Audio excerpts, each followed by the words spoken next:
1ನೇ ತಾರೀಕು ವಿಜಯದಶಮಿ ಅಂದೇ ಡಿ.ಕೆ. ಶಿವಕುಮಾರ್ ಆಪ್ತರು ಡಿ.ಕೆ. ಶಿವಕುಮಾರ್ ಮುಖ್ಯಮಂತ್ರಿ ಆಗಬೇಕು ಅನ್ನುವಂತಹ ಹೇಳಿಕೆಯನ್ನ ಕೊಟ್ಟಿದ್ದಾರೆ. ಹಾಗಾದ್ರೆ ಡಿ.ಕೆ. ಶಿವಕುಮಾರ್ ಅವರ ಬೆಂಬಲಿಗರು ಸುಮ್ಮನೆ ಹೇಳಿಕೆ ಕೊಟ್ಟರು. ಇದರ ಇನ್ಸೈಡ್ ಏನ್ ಲೆಕ್ಕಾಚಾರ ಇದೆ?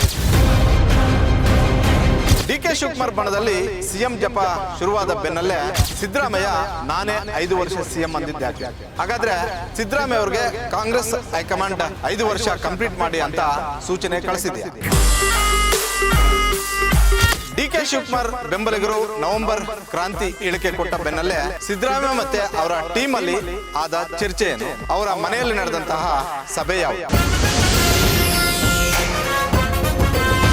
ನೆರೆ ಪೊಲಿಟಿಕ್ಸ್ ಅಲ್ಲೂ ರಾಜ್ಯ ಬಿಜೆಪಿಯಲ್ಲಿ ಬಣ ಬಡದಾಟ ಕಡಿಮೆ ಆಗ್ತಾ ಇಲ್ಲ. ಅಶೋಕ್ ಮತ್ತೆ ವಿಜೇಂದ್ರ ನಡುವೆ ನಾನೊಂದು ತೀರಾ ನೀನೊಂದು ತೀರಾ ಅನ್ನುವಂತಹ ಪಾಲಿಟಿಕ್ಸ್ ಶುರುವಾಗಿದೆ.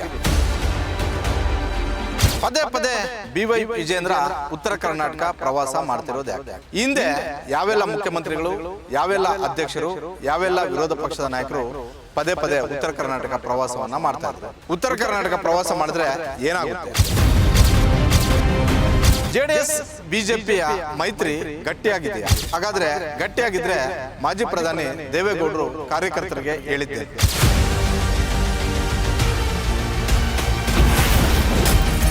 ಆಫ್ ದಿ ರೆಕಾರ್ಡ್ ವೀಕ್ಷಿಸಿ ರಾತ್ರಿ 8:30ಕ್ಕೆ.